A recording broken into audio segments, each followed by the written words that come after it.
Let's explore these mysteries together in today's video. How the Egyptian pyramids were built. Recent advances in decoding the construction techniques of Egypt's pyramids have come through a blend of archaeology and modern experiments. Drawing from ancient murals found in the tombs of Egyptian officials, a team of physicists closely examined scenes showing hundreds of workers hauling giant statues on sledges, with others pouring water onto the sand ahead of the sledge's path.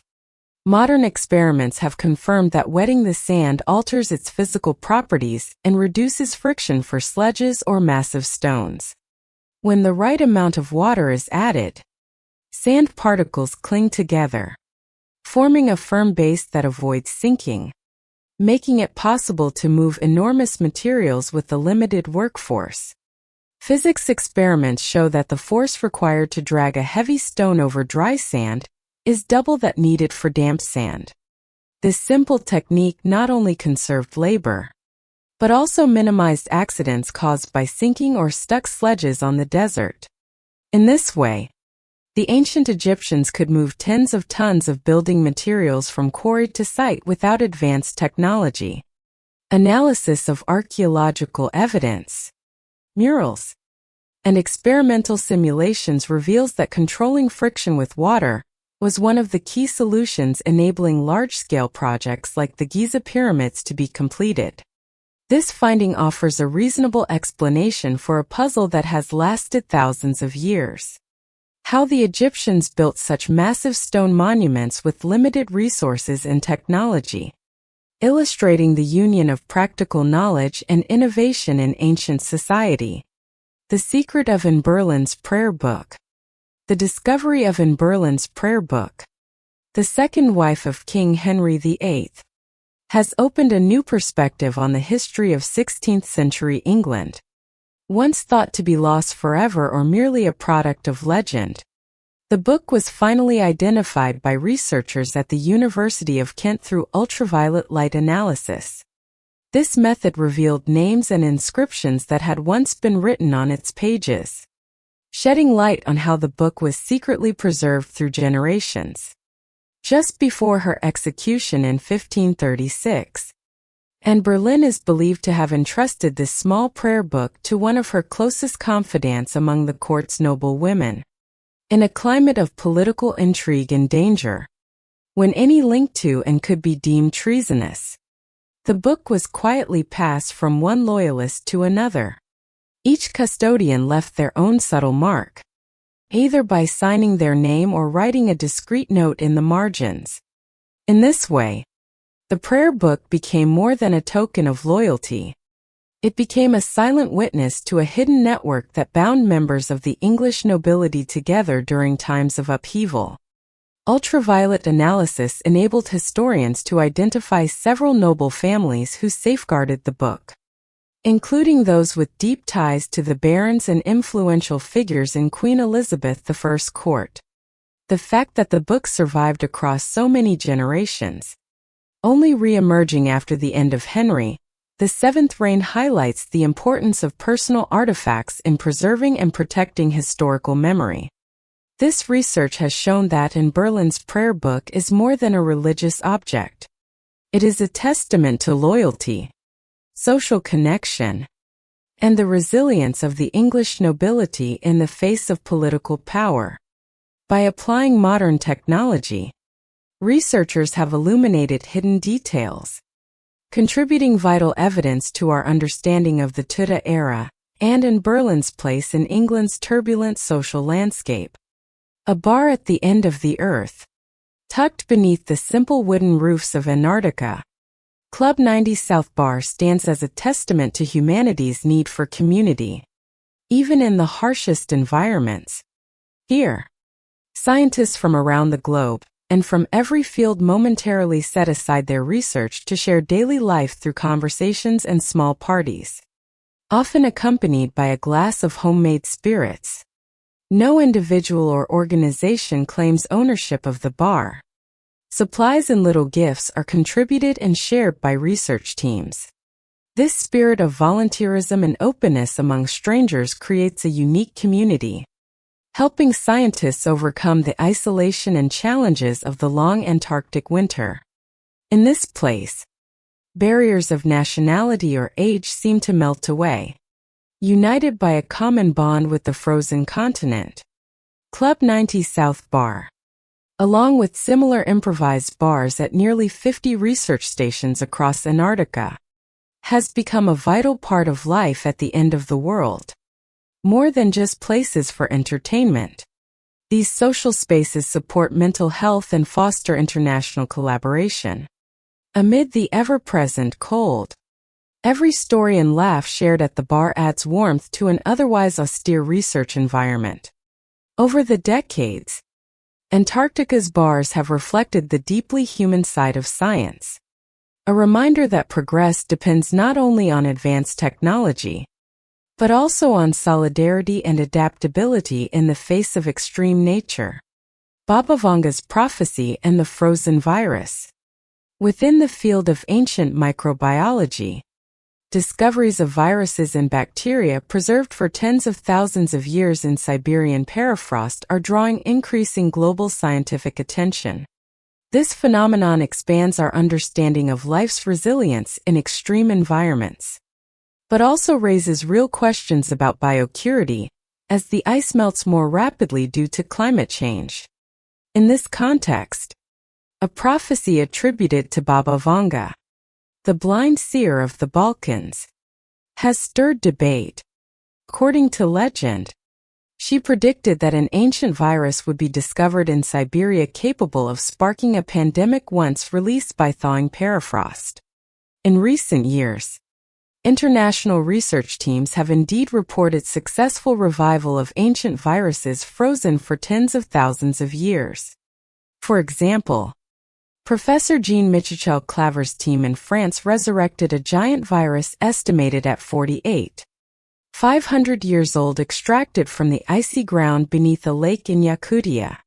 Although this particular virus cannot infect humans, its survival has demonstrated the potential for pathogens to persist in frozen environments, fueling concern over the emergence of entirely new strains or the return of ancient diseases long vanished from the modern world.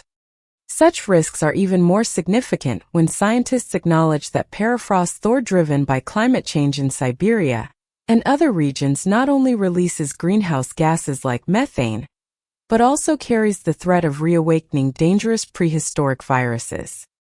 These may include pathogens that once caused major epidemics such as smallpox or genetic variants entirely unfamiliar to us. Experimental data indicate that many viruses retain their ability to infect after millennia trapped in ice, meaning that any geological disruption could trigger uncontrolled biological events. Baba Vanganger's prophecy now sits at the intersection of instinctive fear and modern scientific analysis. Even in the absence of direct evidence linking predictions and actual events, the revival of ancient viruses from permafrost continues to command special attention from both scientists and the global community. In this light, warnings of a future pandemic are no longer just legend. They are a present concern requiring research and vigilant monitoring as the world faces changes in climate and Earth's natural cycles. The legendary sword Excalibur of France stolen. The sudden disappearance of the sword Durandal from its legendary resting place in the village of Ruckamator after more than 300 years has raised profound questions about the value of tangible heritage, the relationship between legend and real history, and the challenge of protecting cultural icons. Durandal is the sword associated with the name of Roland, a historical knight from the time of Charlemagne. According to legend, Roland drove the sword into the cliff before falling in battle, ensuring it would not be captured by his enemies. The sword became a symbol of strength and loyalty. Perched for centuries more than 30 feet above the ground near the Black Madonna Church of Romador. For generations, Durandal has been regarded both as a priceless treasure and an object of fascination for historians and folklorists. The theft occurred in a context where the protection of heritage objects, especially those located outside traditional museums, remains limited. What stands out is the sword's highly inaccessible location, suggesting a carefully planned theft, perhaps involving individuals with deep knowledge of the terrain and symbolic value of the artifact. The event sent shockwaves through the local community and sparked widespread interest among archaeologists and history enthusiasts throughout Europe, particularly because Durandal is not just a legend. It is linked to historical accounts of Roland, a commander who fought on the Frankish border and died at the Battle of Renovo in 778. The sword's disappearance has reignited questions about the boundary between myth and historical fact, as well as our responsibility to safeguard tangible symbols of cultural heritage. The theft of Durandal is a striking example of the risks faced by cultural relics outside museum walls. It underscores the need to strengthen preservation efforts, and also challenges us to develop new approaches for artifacts tied to oral tradition and sacred spaces. As historical, archaeological, and legendary values become ever more integrated into public consciousness, the search for Durandal is not just a law enforcement effort. It is a collective goal in the ongoing mission to protect our heritage. The dancing skeleton. Beneath the cold earth of Siberia, archaeologists uncovered a remarkable grave. Within it lay the skeleton of a young man, his bones fixed in an unusual posture. His arms and legs were tightly bound, knees spread wide, and arms crossed over the pelvis altogether, suggesting a ritualistic dance never before described in any ancient texts. The presence of bindings, traces of rope, and a layer of white sand covering the grave created a unique case, opening up numerous theories about the spiritual beliefs and social role of this individual in his ancient community.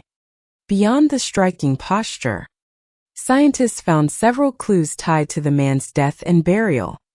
Bronze arrowheads were placed near the hip bones and on the shoulders, not embedded in the bones but ceremoniously arranged after death, signaling an organized farewell ritual where weapons served as offerings for the journey to the afterlife. Among the proposed theories, some suggest that the placement of the arrowheads points to a fatal wound in the pelvic artery, consistent with signs of severe blood loss.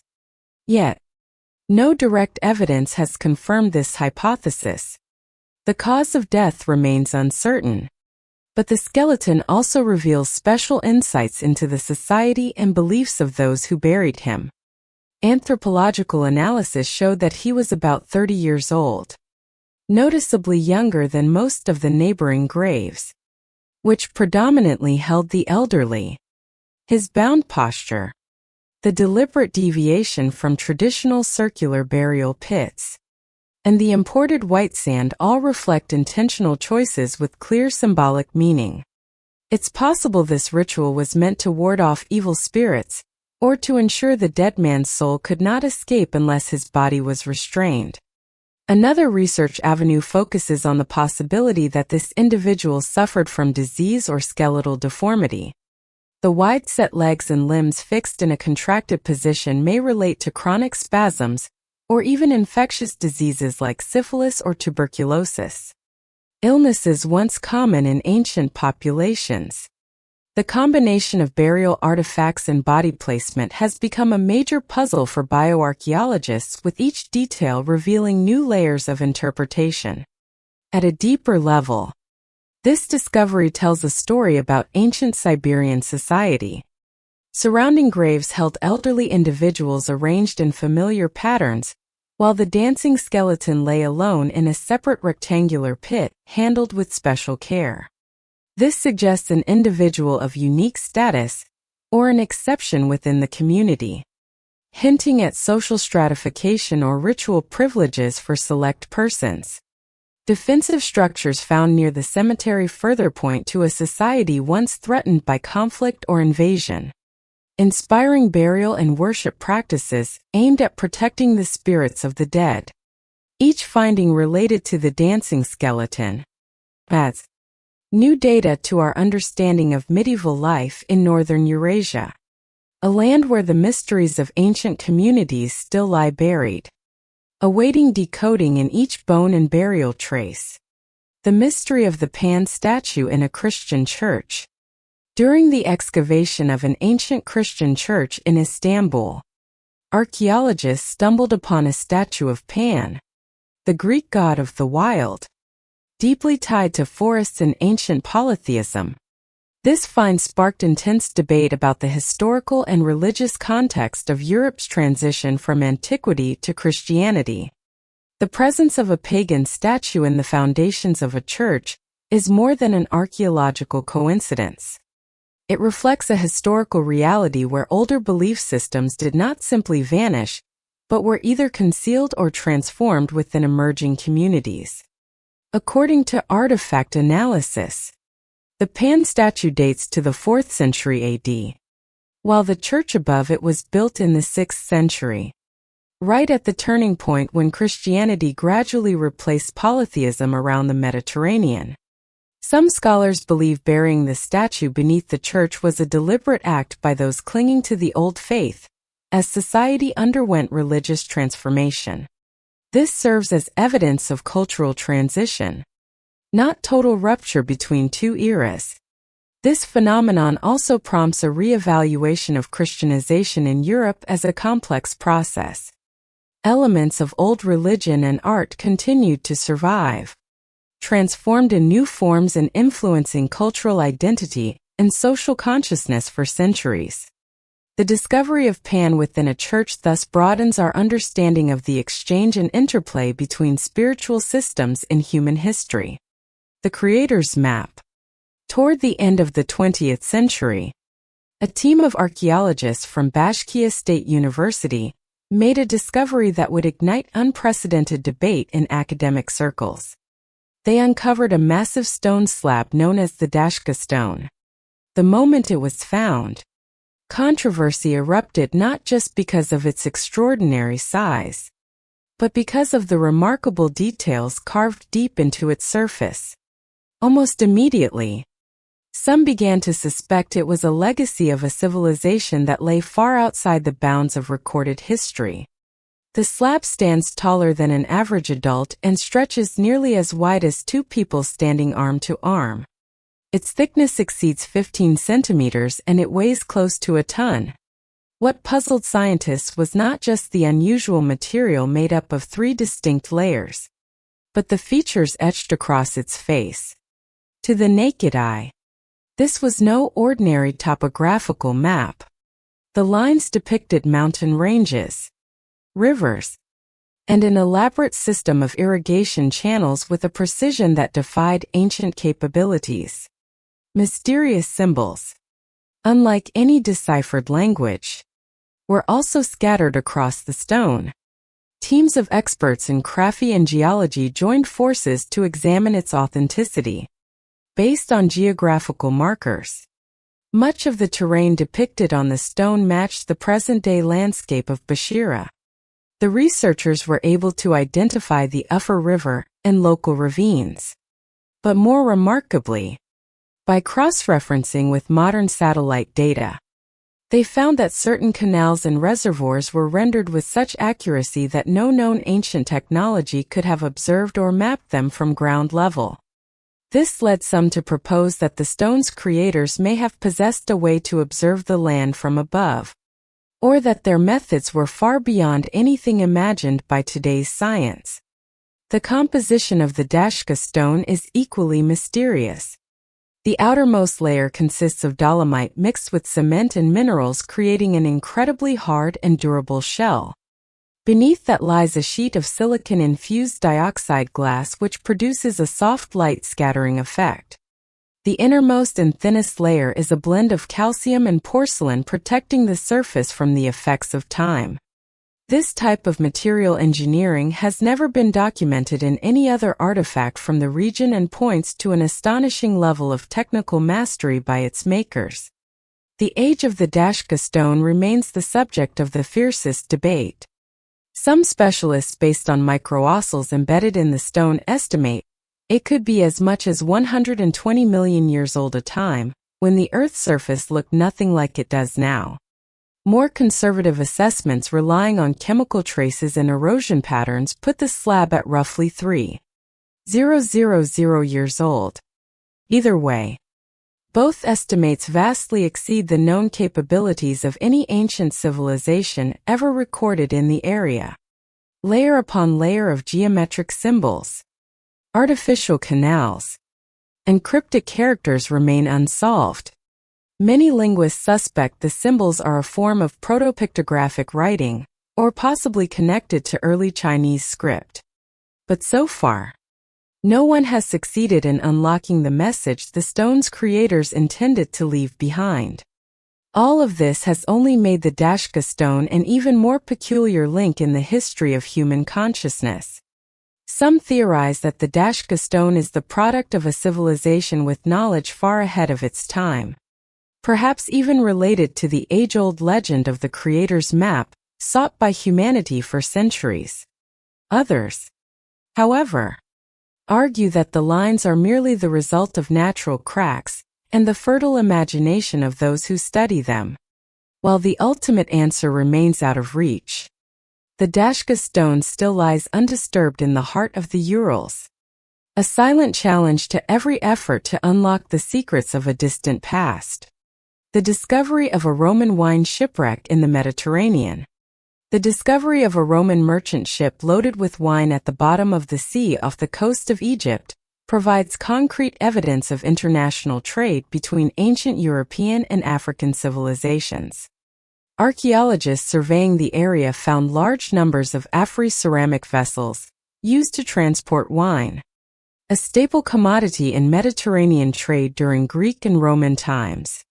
Through analysis of the amphor's shapes, sediment layers, and ship remains, scientists dated the vessel to the 3rd century B.C., a time when Egypt was a global hub of commerce.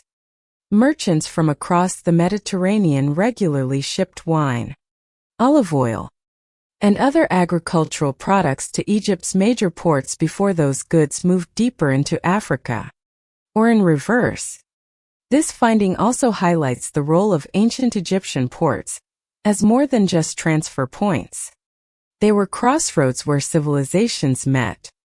Products, techniques, and ideas could all spread along these trade routes, influencing the development of distant societies, such as the Garamantes of the Sahara.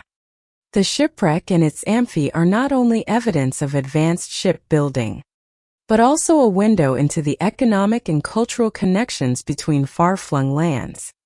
The wine shipwreck opens new paths for studying ancient trade networks and underlines the impact of commerce on the movement and transformation of civilizations around the Mediterranean basin. The Bache Map in ice-free Antarctica. The Bache Map, drawn by French geographer Philip Boss in 1739, long stirred controversy among scholars for its detailed depiction of the southernmost continent long before it was officially explored. The greatest surprise wasn't just its outline of Antarctica, but its renderings of mountain ranges, river systems, and terrain beneath the ice, features only confirmed centuries later with 20th-century satellite mapping and ice-penetrating surveys. When modern scientists compared the Bache Map with radar data on Antarctica's subglacial landscape, they found remarkable points of alignment. Numerous theories have emerged, with some suggesting that Bosch accessed much older source material, possibly remnants of a civilization that existed before Antarctica was locked under ice. From a scientific perspective, it's possible Bache extrapolated the continent's shape from theories of continental balance and ocean distribution. But the accuracy of the map's mountains and rivers remains hard to explain. Another perspective argues that the Bache Map is simply a synthesis of ancient records from both East and West, blending fact, conjecture, and imagination. Still, the existence of ice-free Antarctica maps like those by Pyrie Race and Bache continues to inspire those who hypothesize about a time when the continent lay in warmer latitudes. hospitable to life, and perhaps civilization long since forgotten.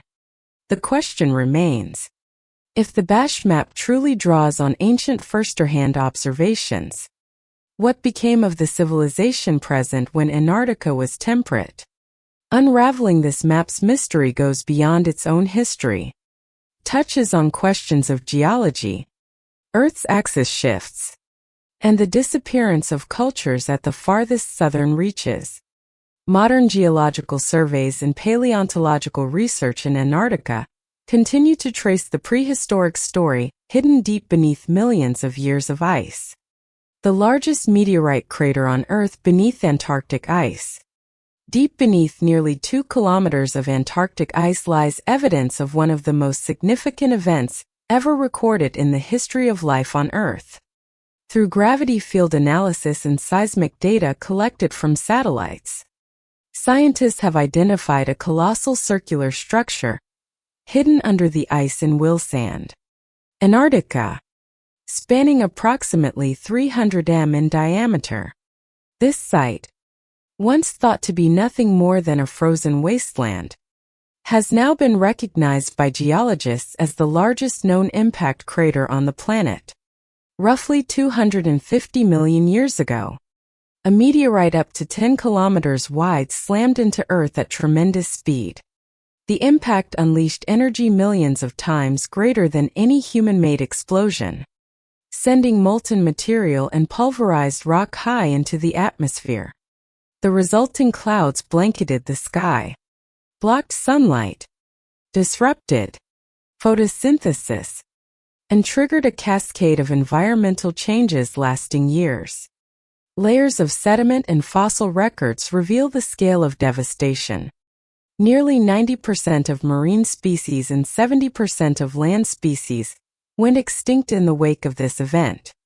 In the ensuing darkness and sudden climate upheaval, surviving life was forced to adapt along new evolutionary paths. Small reptiles, previously minor players in the ecosystem, began to thrive, setting the stage for the rise of dinosaurs during the Triassic period. The discovery of the meteorite crater beneath Antarctic ice has not only helped reconstruct the scenario behind one of Earth's greatest extinction events, but also provided critical clues to the shifts in life's diversity, heralding the era of dinosaur dominance. Through this work, scientists continue to track the fingerprints of cosmic disasters that have shaped evolutionary history and use them to better anticipate the risks our planet may face in the future. The HAARP program: Conspiracies of Weather and Mind Control. Nestled among Alaska's icy mountains, the HAARP research facility remains one of the most hotly debated sites of modern times. Officially established to study Earth's ionosphere, this array of high-frequency antennas and transmitters is capable of sending energy into the upper atmosphere, enabling experiments in space, physics, and telecommunications monitoring. Scientists use HAARP to study radio wave propagation, fluctuations in Earth's magnetic field, and the influence of solar radiation on global communication systems. Yet, HAARP's advanced technology quickly gave rise to a storm of speculation regarding the project's true purpose. Many theories suggest the facility's high-frequency transmissions could manipulate large-scale weather patterns, or even alter human psychological states by affecting the brain's bioelectrical activity. The media and public have linked HAARP to everything from mysterious earthquakes to widespread blackouts and sudden extreme weather changes around the world.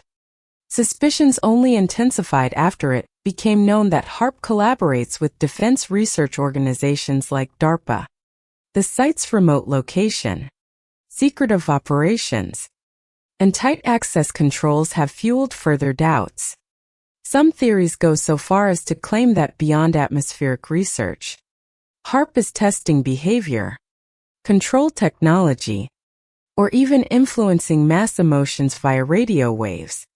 However, to date, all published scientific data indicate that HAARP's actual impact on the environment and people remains within safe atmospheric physics limits. And there is no convincing evidence for weather or mind control claims. Still, the ongoing narrative surrounding HAARP continues to capture the imagination and spark debate among scientists and the public alike, making it a defining symbol of the clash between experimental science and fears of superhuman power. Prehistoric monsters in Antarctica. Beneath the thick ice that now blankets Antarctica, scientific expeditions have gradually unveiled a landscape that was once entirely different. What they have uncovered is not just a scattering of relics, but an entire ecosystem that once thrived at the southernmost point of the planet. After years of excavation and analysis, paleontologists have discovered numerous fossils of reptiles, early mammals, and other terrestrial creatures buried deep within ancient sediment layers that were once swampy lands and dense forests. Fossilized bones reveal the forms of creatures that lived in climates far warmer than those found in Antarctica today. Some skeletons point to large carnivorous reptiles with sharp teeth as well as giant amphibians, enormous frogs that once lived in the shallow waters near forests. Fossils of ancient mammalian relatives further prove the existence of diverse animal communities adapted to these prehistoric habitats. Studies of bone and tooth structure show that many animals were borears or semi-aquatic, while some species display unique evolutionary traits specific to the southern hemisphere.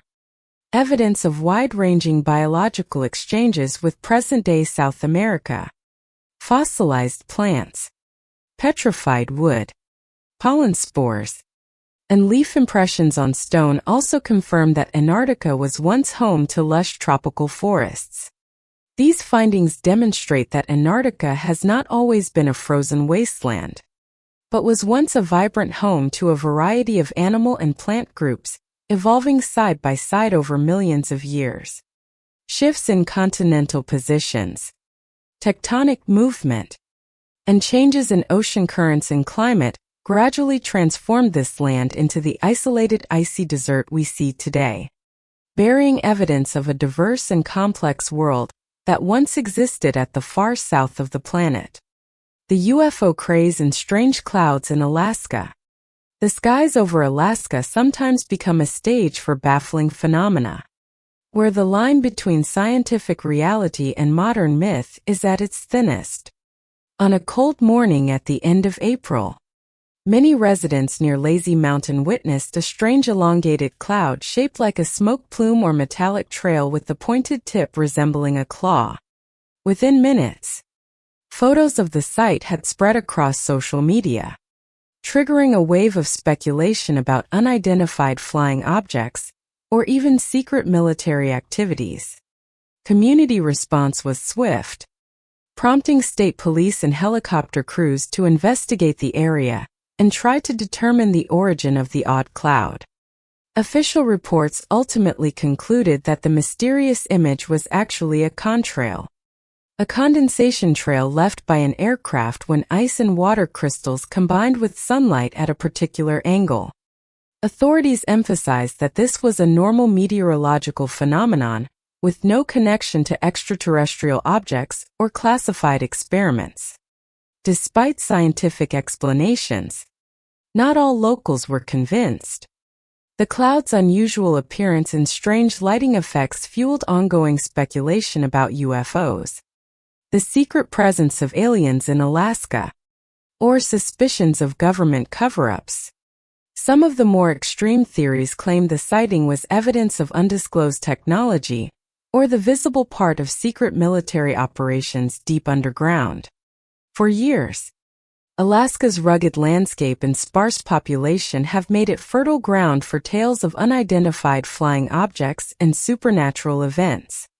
While no scientific proof supports the idea of extraterrestrial intervention, each new sky mystery keeps the legend of UFOs alive, feeding public fascination with what remains unknown about our world. The Emperor Penguin. Amidst the frozen expanse of Antarctica, The emperor penguin stands out as a symbol of ultimate adaptation to the harshest environment on Earth. As the largest bird found at the pole, an adult emperor penguin can reach over a meter in height and weigh nearly 40 kilograms in temperatures that can plunge below -40 degrees Celsius. The emperor penguin's migration and breeding cycles form an ecological rhythm, unlike anything else in the animal kingdom. At the end of autumn, when the winds are at their fiercest, flocks of emperor penguins trek dozens of miles from the sea deep into the icy continent, searching for a safe spot to begin their breeding season. Here, each female lays a single egg per season. Immediately after laying, the mother returns to the ocean to feed, leaving the responsibility of incubation entirely to the male. For nearly 2 months straight, the males eat nothing, keeping the precious egg balanced on their feet beneath a special flap of belly skin that shields it from the extreme cold and relentless blizzards. This period also marks the harshest conditions Antarctica has to offer. Temperatures drop to their yearly lows, and winds can reach hundreds of kilometers per hour. The endurance of the emperor penguin is widely seen as the ultimate test of survival among all living creatures on the planet. When the egg finally hatches, the mother returns from the sea, bringing nourishment from the ocean depths to continue feeding the chick until it grows a warm layer of feathers and is strong enough to leave the nest and swim out to hunt alongside its parents. The entire life cycle of the emperor penguin is tied inextricably to sea ice. They require vast, stable ice, fields for nesting, raising young, and shelter throughout the endless winter. However, modern surveys reveal that sea ice in Antarctica is in rapid decline due to global climate change. As the ice vanishes at an unprecedented rate, many traditional breeding grounds are becoming unsuitable, and the survival rate of eggs and chicks has dropped dramatically. If current warming trends continue, models predict that most emperor penguin colonies could disappear from the wild within just a few decades. Their numbers today are already half what they were a century ago, and the threat of extinction looms large. The fate of the emperor penguin is more than just the story of an iconic polar species. It is a stark warning of the broader impacts of climate change on the world's ecosystems. Through field observation, genetic analysis, and advanced ecological modeling, scientists are working to better understand the emperor penguin's life cycle, adaptability, and the challenges it faces with the hope of preserving one of the last great symbols of life on the eternal ice: the Vindolander wooden writing tablets of Roman soldiers. The discovery of wooden writing tablets at the Vindolander fort has provided an invaluable trove of original documents for research into Roman frontier life. Thousands of thin wooden slats inscribed with ink record personal letters, logistical notes, and even party invitations revealing a sophisticated communication network within the camp and between soldiers and their families back home. These letters go beyond military matters, offering glimpses into daily life: meals, harsh weather, homesickness, friendships, relationships between superiors and subordinates, and even internal camp disputes. The language used is often simple, sometimes with grammatical mistakes demonstrating just how naturally these ancient messages capture the lived reality of the Roman world. Much like a handwritten letter or text message today, archaeologists and historians regard the Vindolander tablets as a living archive, authentically reflecting the mindset and aspirations of Roman soldiers stationed in a foreign land. Through these messages, researchers gain direct insight into the structure of military organization, communal routines, and the ongoing challenges of maintaining contact across the distant outposts of the empire. Thus, the Vindolander tablets are not only archaeological treasures, but also a gateway for interdisciplinary studies in social history. linguistics, psychology, and anthropology, adding new depth and diversity to our understanding of one of antiquity's greatest military systems, the ancient Roman cemetery of Gaza. The excavation of an ancient Roman cemetery on the Mediterranean coast has yielded a crucial archaeological record for studying the history of the crossroads between Asia, Europe, and Africa. Over 20 graves, complete with distinctive burial structures.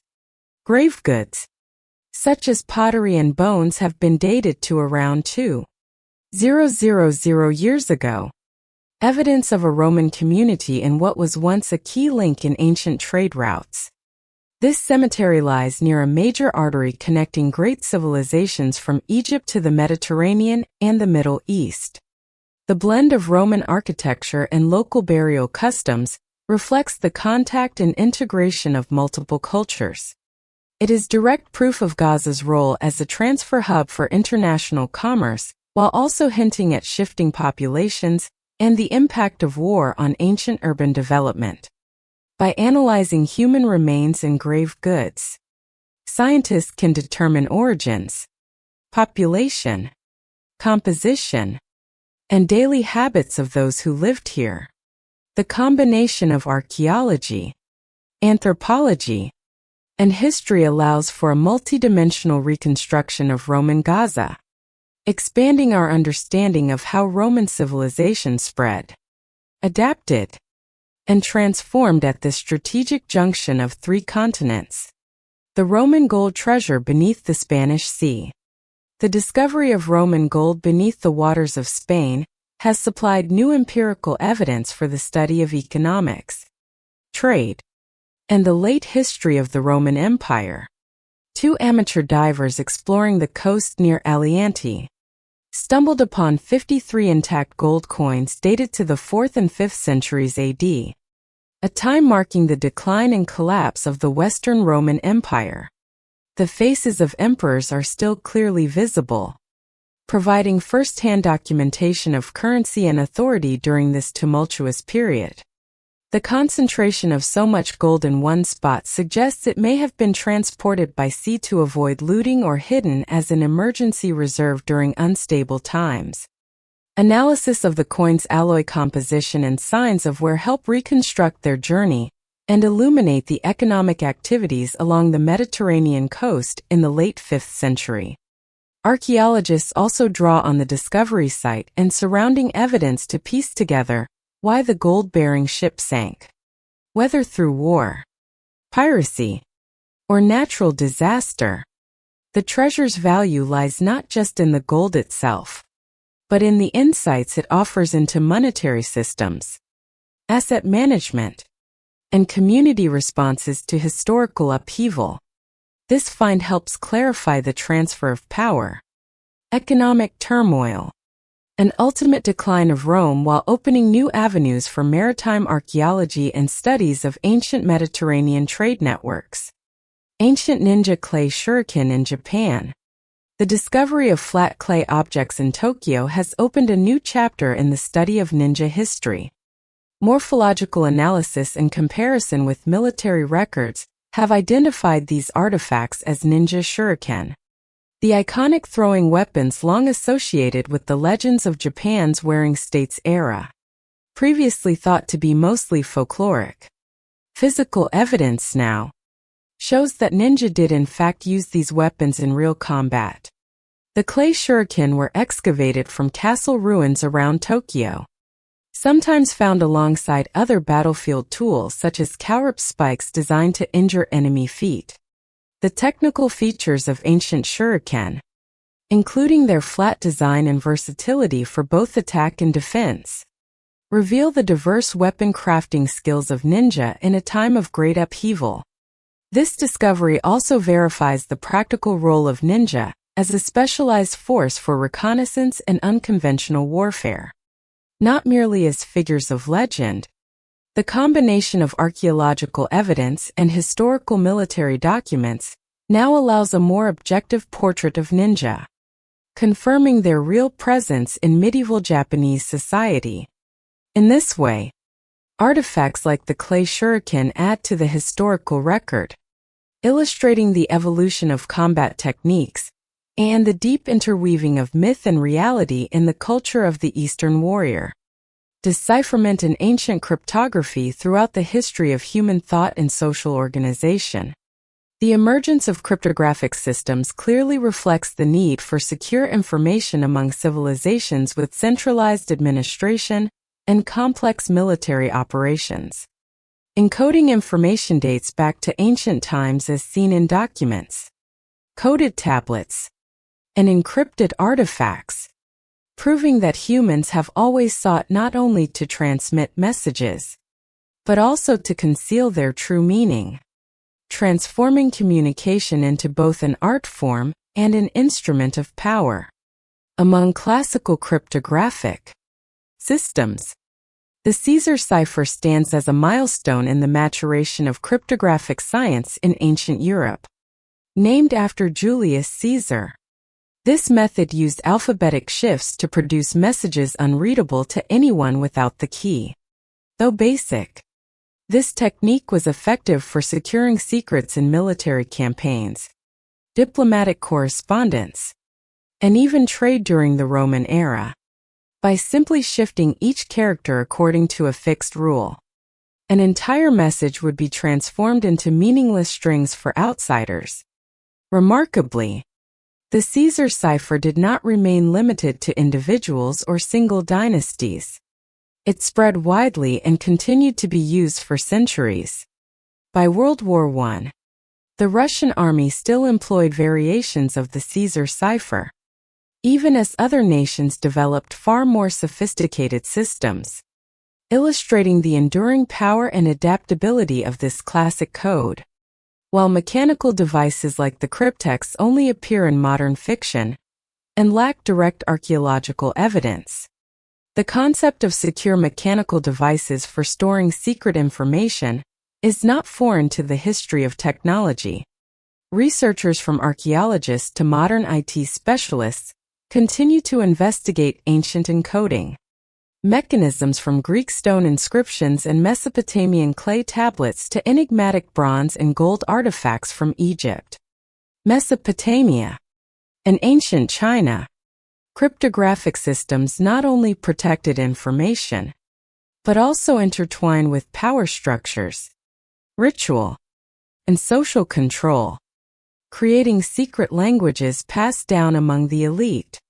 The evolution of cryptography from the primitive techniques of the Caesar cipher through the more complex substitution ciphers of the Middle Ages into machines like the 20th century Enigma, all share foundations in logical thinking and technical innovation that first emerged in antiquity. The legacy of ancient cryptology not only safeguarded secrets, but also spurred advances in mathematics, linguistics, and especially the art of metaphorical communication. Subtle codes in religious texts, legends, and spiritual traditions across millennia. The ghost islands of the Arctic Ocean. In the frigid seas north of Greenland, small islands that appear and then vanish have long puzzled explorers and scientists. On maps and in ship's logs, these islands are sometimes recorded as the new northernmost point of the continent, only to disappear with the next thaw, leaving behind nothing but vague notes. Times. The race to claim the northernmost island led to heated disputes, as one expedition marked precise coordinates, yet upon return found only open water or a patch of damp gravel on the ice. It was only after coordinated efforts by geologists and climate researchers using depth soundings, sample analysis, and continuous satellite imagery that the true nature of these Arctic ghost islands became clear. Most of these islands are not created by tectonic activity or upwelling from the seafloor. Instead, they are usually large icebergs carrying layers of gravel and rock scraped from glaciers or coastal cliffs in Greenland. When these birds drift into shallow waters, the debris clings to the ice, making them appear like real islands, especially in summer when the overlying ice melts away to expose the gravel below. This phenomenon is a link in the cycle of material exchange between land and cold oceans. As these massive icebergs move out to sea, they transport rocks and other geological material dozens or even hundreds of kilometers. Under the right conditions, shallow banks or weak currents, these bergs can become stranded. Sediment collects and a temporary island forms. But with any change in temperature or strong wind, the structure collapses, the ice and gravel sink, and the island disappears, leaving only cold water and muddy seabed behind. Modern observations show that rapid Arctic ice melt has increased the frequency of these phantom islands, making the boundaries between land and sea in the polar region constantly shift. Such phenomena challenge explorers and crafters, but also provide valuable data on climate change impacts in the Arctic and the dynamics of material transport in cold oceans. Ghost islands have thus become a vivid symbol of the interplay between ice geology and the perpetual motion of Earth in a new era. The ancient nuclear war hypothesis. The theory of an ancient nuclear war originates in the epic Mahabharata, where descriptions of devastating weapons uncannily echo the effects of a nuclear explosion. In stories passed down for thousands of years, images of giant fire columns, blinding flashes, Earth turned to ash, bodies burned beyond recognition, and hair and nails falling out after the battle bear a striking resemblance to accounts from Hiroshima and Nagasaki in the 20th century. Modern science, searching for traces of these stories in the field, encountered an area near the city of Jodhpur. Here, a layer of earth covering 3 square miles contains unusually high radioactive ash. The sudden rise in birth defects, cancer, and other health problems in the local population supports the idea that a nuclear detonation may have occurred. Soil radiation levels far exceed safety standards with no explanation from natural sources or modern industry. This raises haunting questions. If there truly was a nuclear disaster here, when did it happen? Who was responsible and what civilization possessed such destructive power? The uniform spread of radioactive ash without evidence of industrial material or modern reactors adds weight to the hypothesis of a prehistoric event. Ancient texts speak of iron messengers descending from the sky, weapons of energy capable of incinerating life in an instant. These ancient words seem reflected in the radioactive earth, hinting at a time when knowledge of nuclear physics did not belong solely to the modern age. No conclusive proof has yet been found for a nuclear war in our distant past.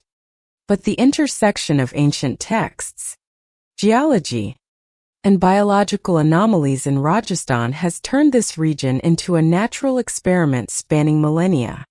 It is not just a question about an explosion, but a challenge for generations of archaeologists, physicists, and anthropologists, each new discovery pushing the boundaries of human understanding closer to a history once buried beneath layers of ash and time. The growth, spread, and competition of ancient religions. The development and spread of ancient religions across Mesopotamia, the Near East, and the Mediterranean was a complex process deeply intertwined with the cultural, social, and political character of each region. Every major civilization built its own pantheon, creating layered belief systems where the roles and powers of gods shifted with the tides of history. In Mesopotamia, the Sumerians created a mythological system with Enlil as supreme deity, Nana as moon god and Inanna as goddess of love and war. Later Babylon shifted power to Marduk, the god of justice, renewal and supreme authority, who became the focus of Babylonian religious life. Marduk was worshipped in great temples and national rituals, symbolizing the fusion of religion and political power. In Canaan, Baal emerged as the god of rain, fertility, and agriculture, directly rivaling Yahweh in the Hebrew Bible. The struggle between Baal and Yahweh is explicit in religious texts, especially during the consolidation of ancient Israelite power. The Bible labels Baal and other local gods such as Shamash as false gods, associating them with rituals condemned as barbaric, like child sacrifice, even though archaeological evidence for such practices remains contentious in Babylon. Nergal was the god of death, war, and plague, mirroring ancient anxieties about natural calamities. Tammuz, the god of resurrection, love, and agriculture, had myths of death and rebirth that later influenced Egyptian and Mediterranean religions. Shamash was the god of sun and justice, inspiring ancient law codes like the Code of Hammurabi. Religious competition and syncretism occurred constantly through migration, war, colonization, and trade, leading to the assimilation, merging or exclusion of deities. Major religions not only fought for believers, but also used propaganda and demonization as seen in biblical accounts. Many alleged rituals like child sacrifice lack firm archaeological or contemporary evidence outside hostile sources, highlighting the ideological struggle between communities. This dynamic played out not just among local religions, but also strongly influenced the rise of later monotheistic systems. Elements of myth, ritual, symbolism, and names were exchanged and adapted to bolster the legitimacy of new faiths. Thus, the growth, spread, and rivalry among ancient religions fueled religious creativity and shaped the cultural identity of the Middle East, leaving a lasting mark on the history of religion worldwide. Out-of-place archaeological evidence. Material artifacts that defy conventional timelines, often called out-of-place objects, are among the most hotly debated topics in archaeology and geology. A famous example is the discovery of a small clay figurine in Nampa, Idaho. Workers drilling a well nearly 90 m deep through clean sediments uncovered a tiny female-shaped artifact with detailed features and precise anatomy. The soil encasing the object was dated at about 2 million years old, long before the accepted emergence of Homo sapiens or any direct human ancestors. This raises the question: is this relic from an unknown prehistoric civilization? Or was it carried to unusual depths by geological processes? Physical analysis and craftsmanship indicate human manufacture. But the contradiction between stratigraphic dating and accepted evolutionary theory leaves this object unexplained by current knowledge. Similarly, fossilized footprints in Sapata have confounded the scientific community. Impressed in limestone dated to around 250 million years ago, when land was dominated by ancient reptiles and no human or primate was thought to exist. They raise the possibility of a natural phenomenon or force creating the impression. Yet the toe structure, arch, and geometric proportions make this explanation less than satisfactory. The Calaveras skull in California, found beneath ancient lava, was once considered evidence of early human presence in North America. However, modern radiometric dating showed the skull to be less than 1,000 years old, conflicting with the much older geological layer where it was found. Debate continues over whether the skull was dropped into deeper strata through natural processes, or was even a hoax designed to stir academic controversy at the time. Whether ultimately debunked or still mysterious, such artifacts challenge our assumptions about history. They expose the limits of current dating methods and our understanding of evolution, and demand rigorous study of both possible lost civilizations and the ways natural processes might intermingle ancient and modern remains within the geological record. A 700-year-old Assyrian leather armor found in China. The discovery of a 700-year-old scale leather armor in a tomb near Turfan, China, has added critical evidence to the study of ancient military and technological exchange between Eurasian civilizations. Analysis of its materials and craftsmanship revealed that this was a style of scale armor, unique to the Assyrian civilization. A Western Asian power renowned for its military prowess and organizational skill. The armor consists of over 400 small leather scales laced together to form a lightweight, flexible, and easily worn protective layer. This design is distinct from traditional Chinese armors of the same era, demonstrating the west to east flow of technology along ancient trade routes. The structure and materials closely match Assyrian examples found in West Asia, supporting theories of direct transfer or exchange via craftsmen, soldiers, or merchants across continents. The presence of such a clearly West Asian military artifact in China illuminates the extent of early technological diffusion, reflecting contact networks before the Silk Road became established.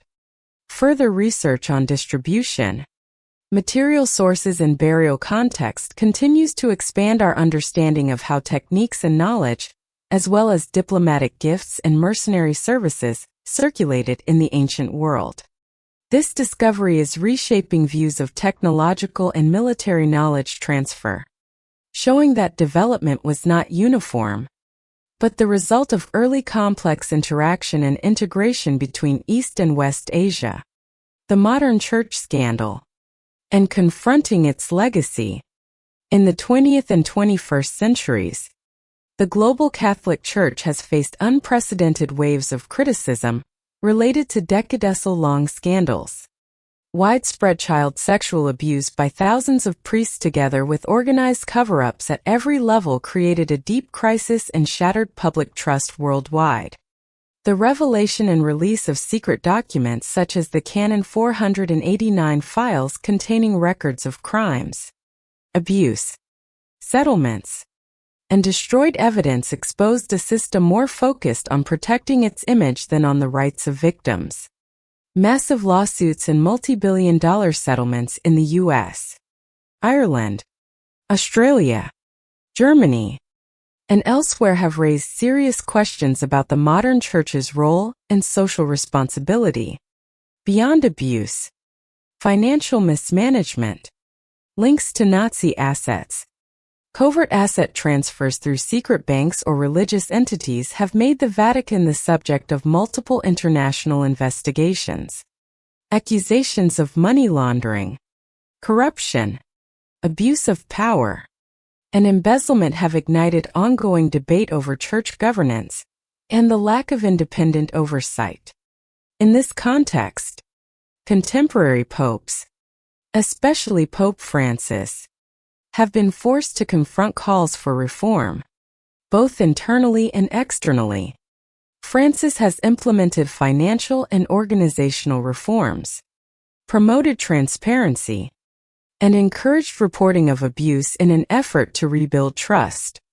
Yet, this process is hindered by internal resistance, conservative factions, and powerful networks that have existed for generations.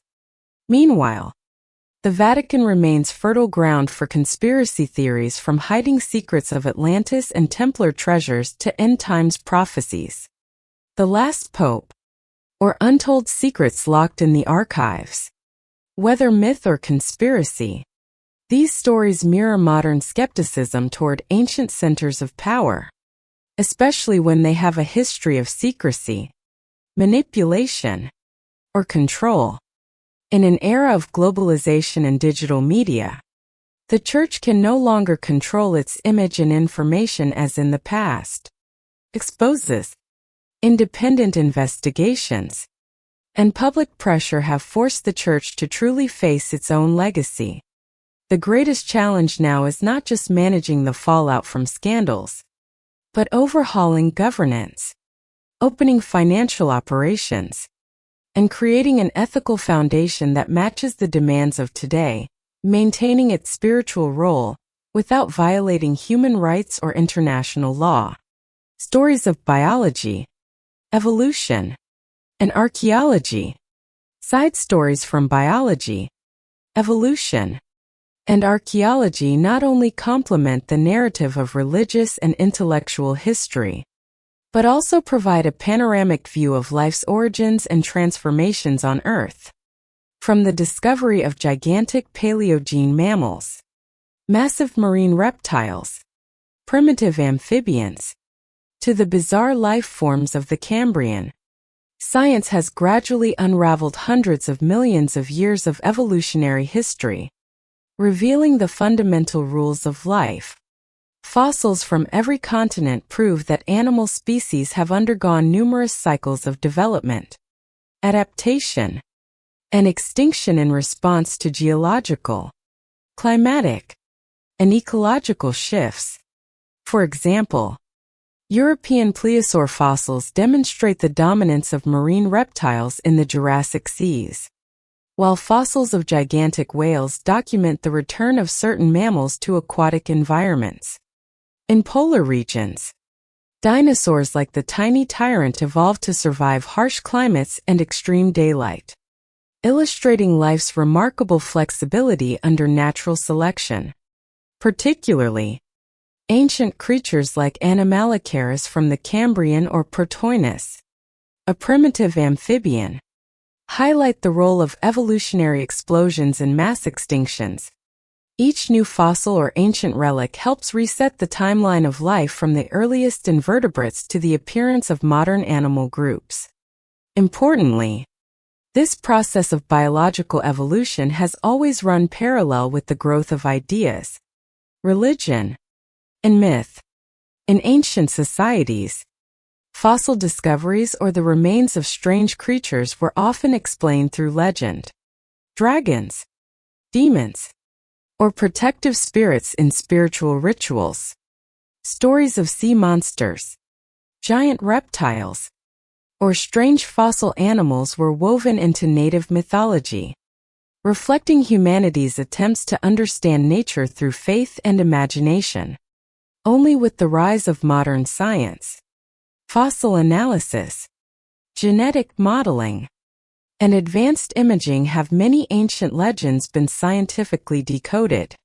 Consequently, human understanding of evolution and Earth's history continues to change, challenging old views of species emergence and extinction.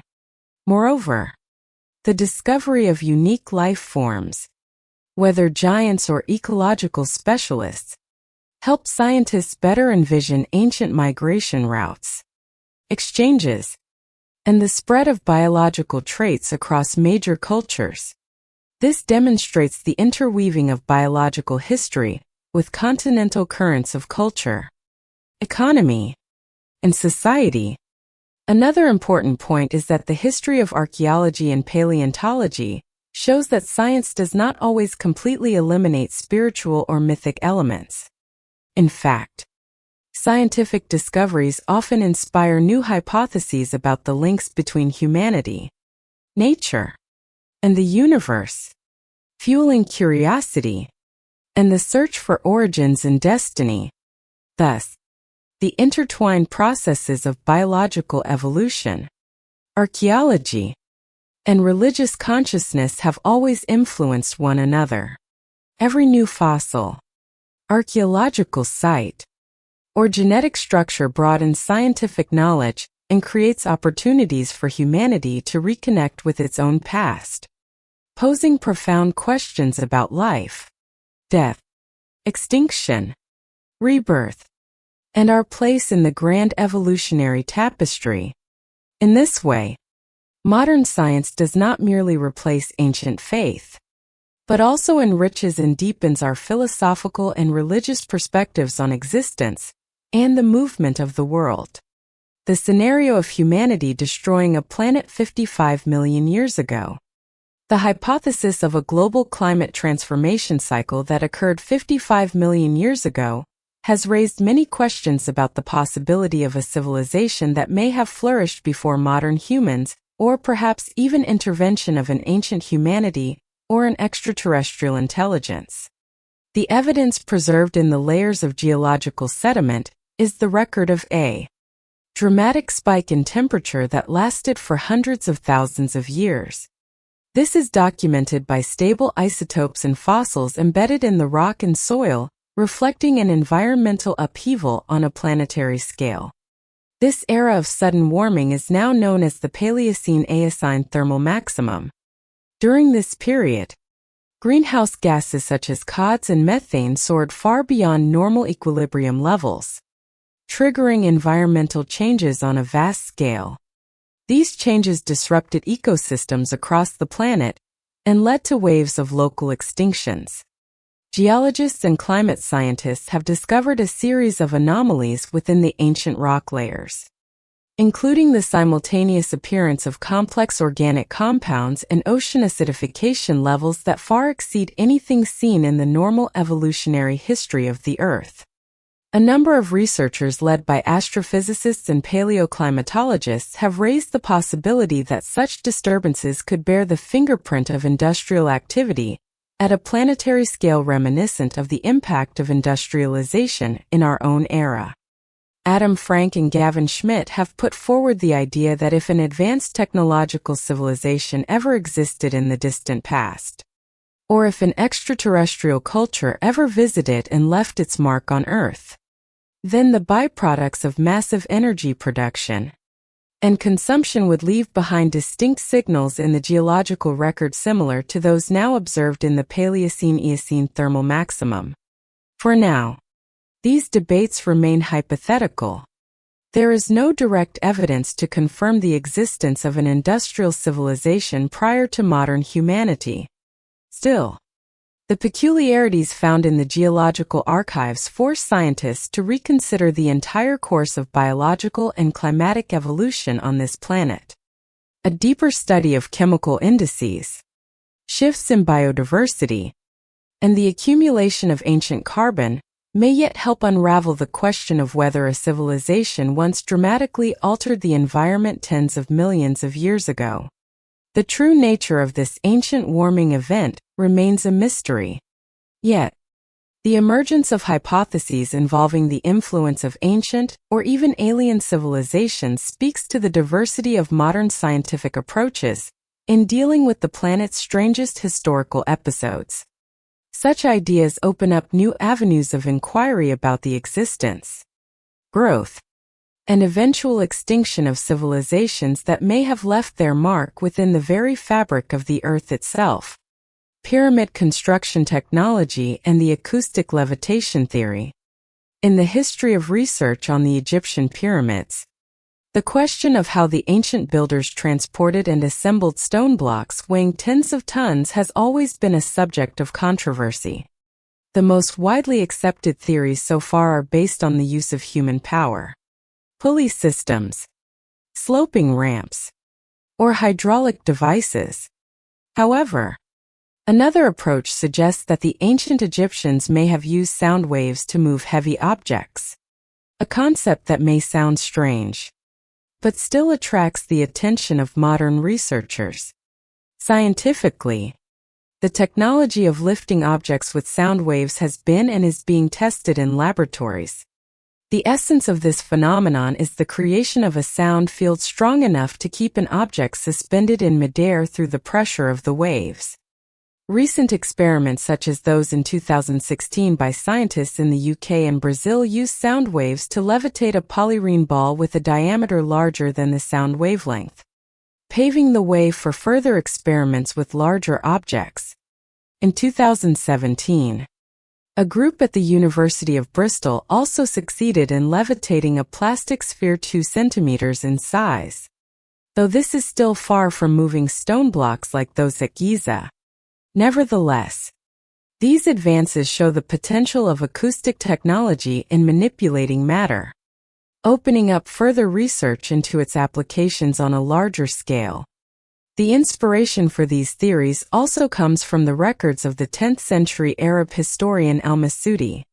He described the ancient Egyptians as placing papers inscribed with symbols under stone blocks, then touching them with metal rods to make them levitate and move along routes lined with metal columns. Although this story is rich in legendary elements, It suggests the idea of an ancient technology based on sound waves or resonant interactions. When compared with the structural and acoustic features in the large internal spaces of the pyramids, many researchers have noted that the chambers inside the pyramids can resonate with sound at certain frequencies, leading to theories about the Egyptians' profound physical knowledge. The story of Coral Castle in Florida, USA, is often cited as a modern example. From 1923 to 1951, Edward Legoland single-handedly built a complex of massive stones without using heavy machinery. He never revealed his methods, only mentioning being in tune with the music of the stars. This has continued to fuel theories that humans, if they grasp certain physical principles, might move large objects without relying on traditional mechanical strength. Currently, there is no conclusive evidence that the Egyptians used sound waves to build the pyramids. But the achievements in ancient acoustics and modern inventions both demonstrate that the limits of human technology are always changing. The existence of such theories not only reflects human imagination and the desire to explore, but also motivates future generations to keep searching for and decoding the mysteries behind the world's greatest structures. Volcanoes, landslides, and giant tsunamis. The volcanic system of the Hawaiian archipelago is a place that records many recent tectonic processes and is continually formed by the Pacific Plate's movement over a hot spot beneath the Earth. The geological features of these volcanic islands are defined not only by the accumulation of magma and lava eruptions, but also by the risk of large-scale slope collapses. Over millions of years, uneven buildup of island material has created immense potential sliding masses that, while moving slowly, can suddenly collapse when their load-bearing limit is reached. When a vast volume of volcanic material slides into the sea, it releases tremendous energy and pushes the water up, creating tsunamis much taller than those triggered by earthquakes. Hawaii's geological history has recorded landslides that created tsunamis hundreds of meters high, spreading across the Pacific and leaving traces in coastal sediments of many nations. Today, the Helena slump remains closely monitored by geodynamic experts with modern equipment, measuring every minor movement to forecast the risks and potential scenarios for future disasters. Not only Hawaii, but many coastal volcanic regions around the world have also experienced landslide-triggered tsunamis, like the 2018 disaster at Indonesia's Anak Krakatau Island. This shows that geological processes threaten not only local areas, but also pose risks to the entire Pacific Rim and its densely populated coastal cities. Alongside the tsunami threat from landslides, the permafrost regions of Siberia face another danger. Global warming is causing permafrost to melt rapidly, releasing methane gas trapped in underground pockets. When the pressure exceeds the frozen ground's tolerance, methane bursts out in powerful explosions, leaving large craters on the surface. This not only changes the geographic landscape, but also contributes to greenhouse gas emissions, impacting global climate. These mysterious explosions have been recorded on the Yamal Peninsula and other areas of Siberia, requiring interdisciplinary research to fully assess their environmental and ecological impacts. Magic and science in medieval and ancient cultures.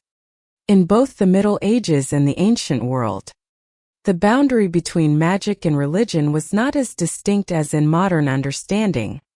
Works like the Picatrix, a mystical book that emerged in the 10th to 11th centuries, are typical examples of this complex intersection.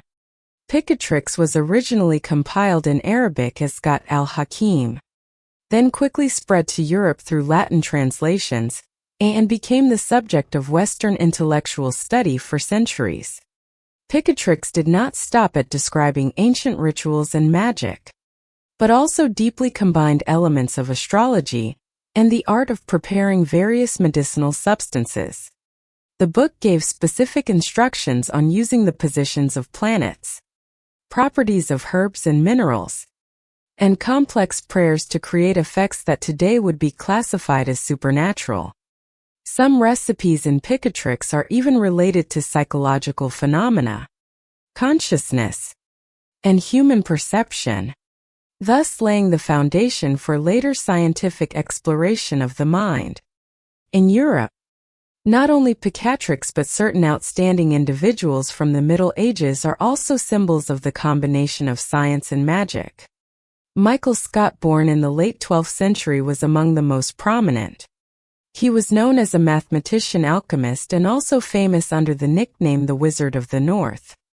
Michael Scott studied and taught at major intellectual centers of Europe, played a crucial role in translating Aristotle's works from Arabic into Latin, and contributed significantly to the revival of classical knowledge in the West. He was also the direct mentor of Fibonacci, the mathematician who developed the famous sequence, thereby passing inspiration and mathematical knowledge to subsequent generations. What made Michael Scott special was the blend of philosophical theory, astrology, and the art of managing one's social image. He not only researched mathematics and astronomy, but also used this knowledge to engage in diplomacy, and became an advisor to major royal courts such as that of Emperor Frederick II. These skills helped him build the image of a wizard, serving both personal interests and strengthening power and influence in the turbulent society of medieval Europe. The existence of figures and works like Picatrix and Michael Scott shows that in those eras there was no clear boundary between science and magic. Concepts now considered mysterious were once part of efforts to explain and control natural phenomena not yet understood by scientific theory. It was this convergence and interaction that drove the development of rational thinking and laid the foundation for many achievements of Western science, from physics to psychology and modern medicine. The Indus Valley Civilization. The Indus Valley Civilization developed from about 2600 to 1900 B.C. in what is now Pakistan and northern India, and is considered one of humanity's earliest urban centers. Major cities like Mohenjo-daro and Harappa showed careful planning that demonstrates an exceptional level of social organization. A remarkable feature of the Indus Valley is the absence of traces of weapons or large-scale fortifications in its archaeological sites, suggesting that this society operated on a peaceful mechanism with little evidence of prolonged large-scale conflict. The management structure seemed to be decentralized by city, with each area maintaining its own function and order, while still connecting with other centers through an extensive trade network stretching as far as Mesopotamia and ancient Persia. Crafts such as metallurgy and textiles, along with agriculture based on irrigation, formed an economy stable enough to last for centuries. One of the greatest mysteries of this civilization is the Indus script, which has never been deciphered. Thousands of seals and clay tablets with characteristic symbols have been found at nearly every site, but their full meaning and use remain beyond modern scientific explanation. The inability to decipher the script means that most knowledge about Indus governance, society, and spiritual life is based mainly on archaeological analysis without confirmation from contemporary written sources. The decline of the Indus Valley took place around 1900–700 B.C., and its causes remain debated. Some theories suggest that climate change caused rivers to shift course, resulting in loss of water, famine, and disease. Other theories emphasize conflict with migrating groups or widespread epidemics, but there is no evidence of concentrated warfare. To this day, the end of the Indus Valley Civilization is a major question for world archaeology. The abandoned cities, undeciphered script, and remaining artifacts are proof of a period of development whose achievements have not yet been fully matched in human history. The Vinca culture on the wetlands along the Danube, more than 7 millennia ago, The Vinca culture created one of the largest and most mysterious Neolithic communities in Europe. Their remnants are spread across central Serbia and extend into Romania and as far as Macedonia, forming an unusually dense network of settlements for that era. Within these communities, the Vinca people left unique evidence of social development and perhaps even the earliest notions of fashion and comfortable living. Excavations at Vinca below Bida near Belgrade have revealed layer upon layer of consecutive wooden platform architecture demonstrating long-term settlement and the accumulation of knowledge over many generations. In particular, traces of large houses with carefully constructed roofs, molded earth walls, and primitive drainage systems show that the Vinca people not only settled along the rivers, but also learned to make use of resources and control their environment. These structures also served as centers for spiritual life and ceremonies dedicated to the mother goddess, the heart of their culture. Yet, the most outstanding feature of the Vinca people is found in their art and symbolism. Thousands of clay figurines, mostly depicting women with stylized forms and a diversity of jewelry, have been unearthed. Each feature of the figurines is meticulously crafted, suggesting an advanced aesthetic sense and reflecting the central position of women in society. The remains of clothing and jewelry found beside skeletons show that the Vinca people paid great attention to beauty, cared about every detail of appearance, and may have engaged in long-distance trade to obtain rare materials. Beyond art, Vinca is also remarkable for its discoveries of primitive metallurgy. Archaeological evidence indicates that as early as the 6th millennium B.C., local people could smelt copper, producing spearheads and jewelry from raw metal. These items may represent the earliest evidence of metallurgy in Europe, paving the way for the major advances of later human civilizations. More than just material development, the Vinca people also enjoyed rare comforts for their time. The discovery of ancient hot springs in areas with traces of outdoor bathing pools suggests that the idea of relaxation existed very early on. These baths may have been used for both hygiene and religious rituals, adding a distinct dimension to daily life. Remarkably, even after more than 1,000 years of brilliant development, the Vinca culture seems to show no signs of fortifications or major warfare. The successive layers of culture and stable settlement patterns all point to a society that was peaceful, closely linked to nature, and open to interaction with neighboring communities. Yet, many mysteries still surround the origins and decline of Vinca. Strange marks and symbols carved on pottery and clay figurines raise questions about a possible early form of writing. The structure of power and relationships among the major and minor centers remain topics of ongoing archaeological debate.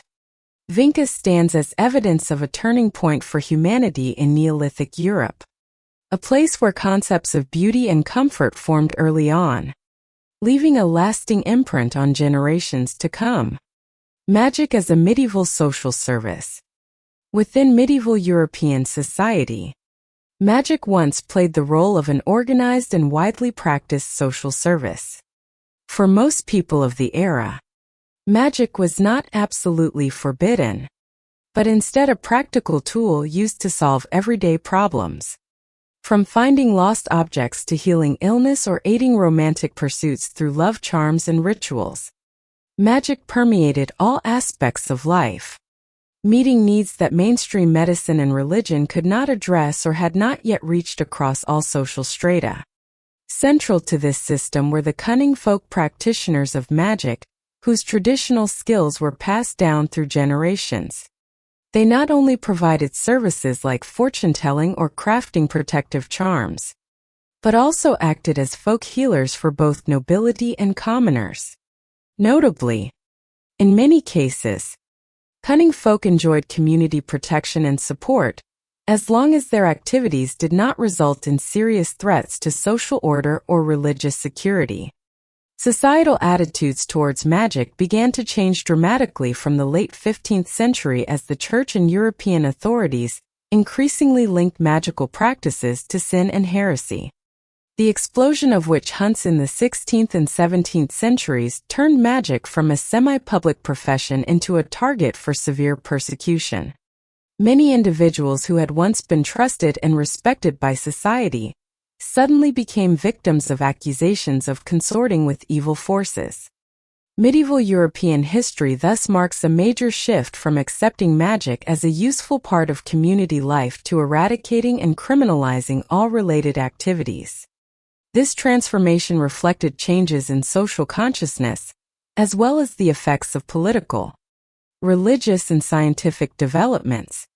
Magic, once a social service with an accepted status, became a symbol of shifting values, beliefs, and methods of acquiring knowledge throughout human history. The ancestral pueblones across the vast plateaus of the American Southwest. The ancestors of today's Pueblo people left a profound mark on the landscape with enduring stone constructions clinging to cliffs and natural ledges. Over 1,000 years ago, as the first indigenous communities gathered in valleys and canyons, they began a long period of advancement in building techniques and the observation of the sky. Traces of the ancestral pueblones remain visible in the multi-story homes made of sandstone, adobe, and wood perched on mountain slopes or hidden deep within natural caves. These complexes served not only as dwellings, but also as centers for rituals and the preservation of communal knowledge. At sites such as Mesa Verde and Bandelier, round underground casts still survive as testaments to a spiritual space deeply connected to cycles of farming and celestial observation. The arrangement of buildings and plazas demonstrates their advanced planning and ability to adapt to harsh terrain. Their mastery of nature is also evident in water channels and irrigation ditches that collected and managed scarce desert water. Each cliff dwelling was more than a shelter from the wind, dust, and wild animals. It was the product of building expertise and careful calculations of sunlight and temperature, providing a sustainable habitat for generations. Artifacts and decorations found within these sites reflect a rich material life and a tradition of trade with neighboring groups. Another remarkable aspect of this civilization was its sophistication in astronomy and timekeeping by tracking the positions of the sun, moon, and stars.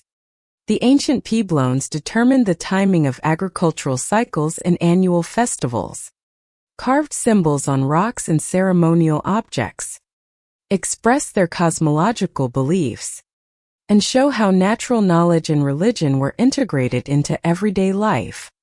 Yet by the 13th century, the once densely populated settlements of the ancestral pueblones were suddenly abandoned. Archaeological evidence indicates a process of mass migration lasting decades. Changing climate brought drought, declining crops, and potential conflict between different groups, destabilizing society. When the environment could no longer sustain life, these communities left behind their ancestral heritage and moved south and southeast in search of safer, more fertile lands. Today, the legacy of the ancient pueblones lives on in the culture and traditions of their descendants, who continue to preserve knowledge passed down for millennia. Their rise and disappearance stand as proof of a society that knew how to adapt, create, and ultimately was compelled to move on in the face of nature's challenges. Sangingdui on the Sichuan Plain. The ancient city of Sangingdui was once a major center of Chinese civilization more than 3,000 years ago. Its earthen and brick walls, ceremonial areas, and large-scale bronze and jade workshops established Sangingdui's unique position in the history of technical and social organization. The city walls not only demarcated living space, but also showcased the ability to control labor and resources, reflecting a deeply stratified society where the ruling class presided over sacrificial rituals and controlled the distribution of goods and tribute from surrounding areas. Modern surveys and excavations have revealed thousands of bronze, jade, and ceramic artifacts, the most spectacular being the giant bronze masks and intricately cast objects with decorative styles unseen in contemporary cultures. The bronze working skills at Sangxing Dwi surpass most other ancient Chinese centers, while the tools and jade jewelry reveal refined artistry and a deep understanding of material structure. The Sangxing Dwi community flourished from the 12th to 11th centuries B.C. But signs of daily life disappeared suddenly after a major geological event.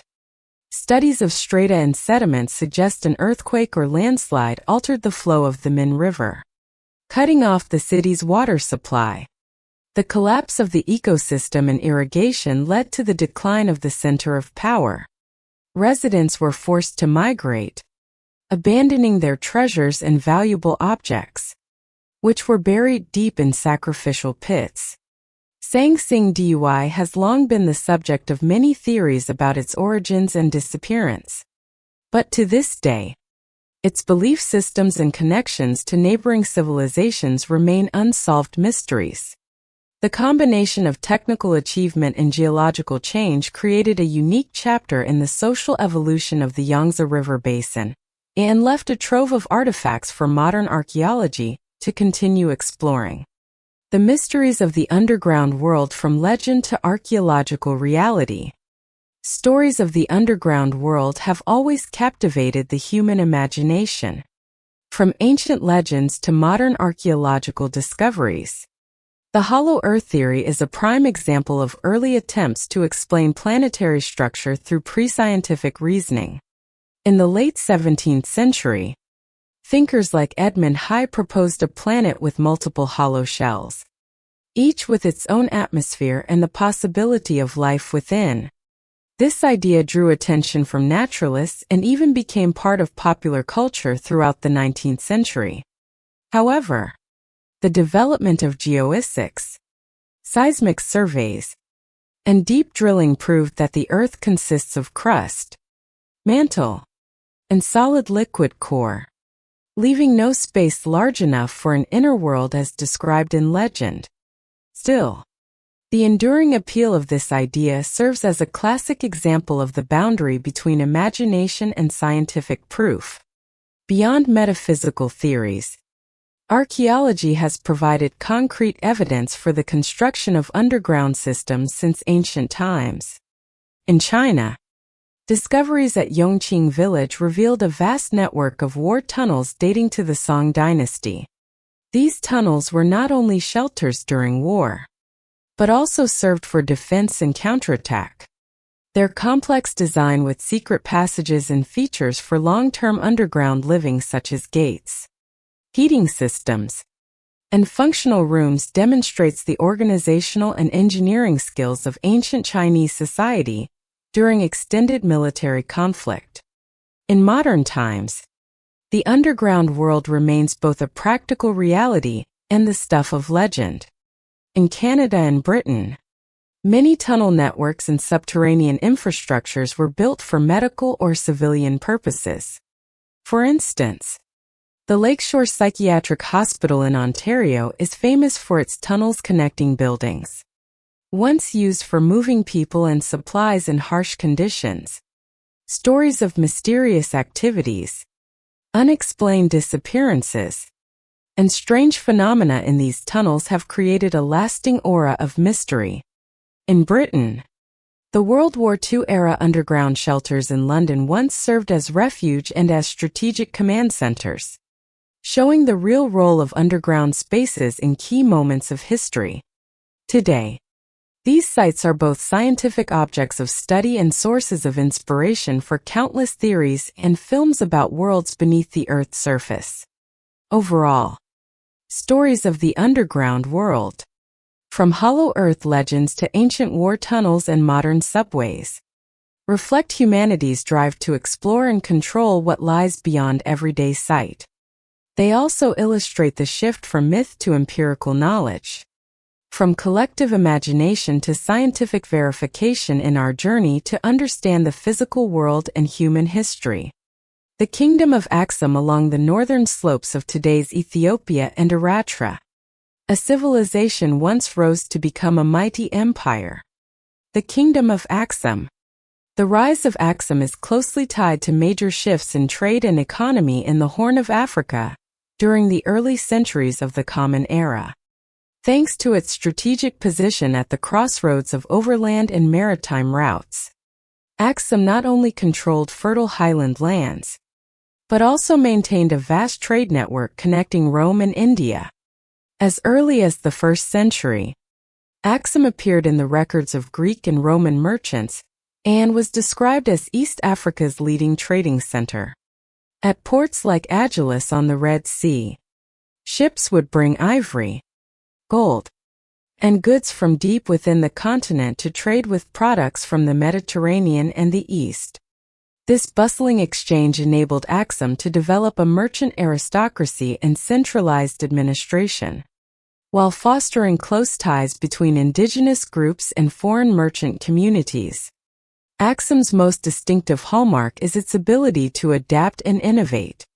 The empire developed its own currency, minting coins bearing royal images and religious symbols. One of the rarest features in ancient sub-Saharan Africa.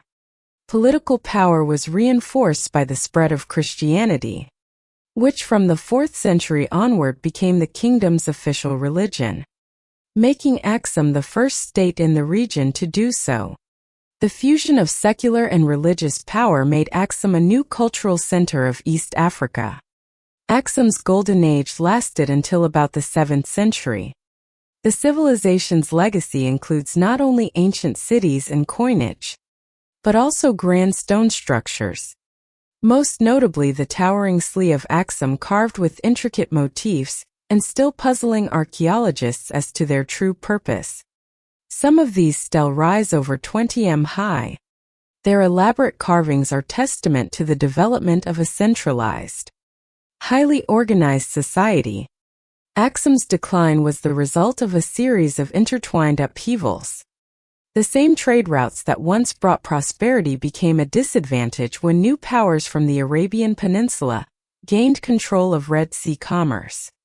Competition from neighboring kingdoms and a series of long conflicts eroded central power and fractured the state. Meanwhile, climate shifts in the 6th and 7th centuries altered the highland soil, leading to reduced agricultural yields and forcing people to migrate to higher, more reliable sources of water. The collapse of Axum did not happen overnight but unfolded over centuries. The empire gradually lost its position. Its capital was abandoned and a great void appeared in the annals of ancient African history. Today, archaeologists continue to excavate the old city and its surroundings, hoping to uncover more evidence about the social structure and true causes of the fall of one of the greatest empires the continent ever saw. The remaining stelae stand as silent reminders of a time when Axum was a flourishing center in the global trade network, now faded into legend and historical mystery.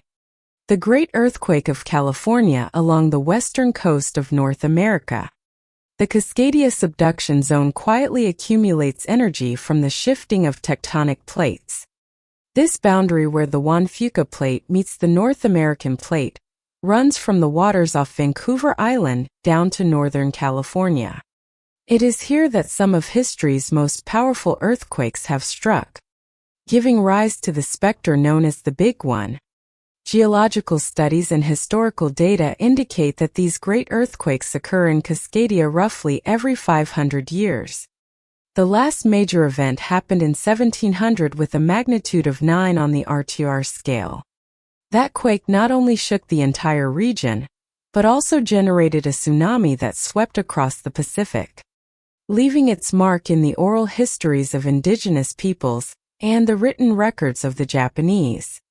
Since then, strain has continued to build along the fault, steadily approaching the threshold for a massive slip between the plates. What worries scientists is the inevitability of the Big One. Modern GPS measurements confirm that the area's crust is continually compressed and ready to release energy at any moment. If it happens, the consequences for densely populated regions could be catastrophic. Homes, transport infrastructure, and communication systems would all face the risk of widespread destruction. In addition, a tsunami triggered by sudden plate movement beneath the sea could strike the entire coast, causing damage far beyond any current estimates. Though scientists agree on the likelihood of a major earthquake, no current forecasting methods can pinpoint exactly when it will occur. This is one of geology's inherent limitations. Much like being unable to predict which breath will burst a balloon already stretched to its limit, the only thing humans can do is to prepare, strengthen buildings, build early warning systems, and foster public awareness about safety in the face of a disaster that could come at any time. The prospect of the big one is not just a warning of nature's power, but also a test of society's ability to adapt, forecast, and defend itself in the modern era. Sun-sunken ruins off the coast of Naples. Off the coast of Naples, modern archaeology has documented the presence of sunken structures, most notably the remains of a temple belonging to the Nabotans, the famed merchant people who built the city of Petra on the Arabian Peninsula. This temple was constructed right along a crucial Mediterranean trade route and stands as physical evidence of the Nabateans' long-term presence and economic activity in major Roman ports. Stratigraphic studies and recovered samples from the temple area reveal a close connection between the Nabotans and the Romans, not just in goods exchange, but also in religious forms, with statues and construction materials blending local techniques and imported know-how. This development reflects the Nabatian trade network once stretching deep into the Mediterranean, crossing traditional boundaries between East and West, while also hinting at potential conflicts with other communities or Roman authorities as policies shifted. The discovery of a buried and collapsed temple beneath layers of marine sediment raises questions about why the Nabateans disappeared from the area. Some theories suggest that political upheavals or economic pressure from Rome led to the collapse, forcing the Nabotans to withdraw or assimilate into the local population. This episode has been echoed in popular culture, often linked with images of ancient temples and treasure hunting legends like Indiana Jones. Yet, the actual historical role of the Nabatean community in Naples still awaits clarification through further excavation. From a scientific perspective, these ruins are not just architectural heritage, but also a data source on interregional connections and the impact of trade on social structures in the ancient Mediterranean. The sunken structures of Naples have become part of the map of transcontinental trade centers, reflecting a period of both development and conflict among ancient civilizations in the region. The oldest rocks on Earth. The study of Earth's oldest rocks is a central subject in modern planetary science. In the northwestern tundra of Canada, the Acasta ice belt and nearby rock formations are considered a natural archive of planetary history. Here, scientists have discovered zircon crystals more than 3 billion years old, with some fragments nearly as old as the planet itself. These zircon grains serve as black boxes preserving information about early environments, chemical composition, and the cycle of crust formation across billions of years of evolution. Zircon is recognized as the most stable mineral under harsh geological conditions, able to survive multiple melting events while retaining its uranium isotopic signature. By analyzing the radioactive decay of uranium to lead in zircon, geologists can determine the absolute ages of ancient rocks and trace the origins of Earth's first continental crust.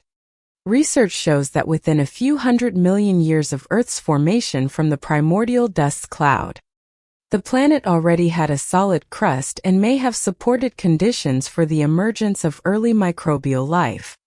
Beyond simply dating rocks, scientists also extract chemical information such as oxygen isotope ratios and traces of light elements to reconstruct early climate and the possibility of liquid water on the surface. Some zircon crystals even contain tiny carbon inclusions that could hint at the biological activity of ancient microbes or natural organic processes. Besides their importance to geology and paleobiology, studies of ancient rocks in Canada are central to theories about the formation of rocky planets in our solar system. By comparing the chemical composition, age, and isotopic structure of zircon from Earth, the Moon, and meteorites, scientists can piece together complex links between the evolutionary paths of different celestial bodies. These models help explain the diversity and evolution of planetary systems and assess the likelihood of life arising elsewhere. Research projects on ancient zircon in Canada and South Africa have already changed our understanding of the age of continents, the rate of crust cooling, and the appearance of the first oceans.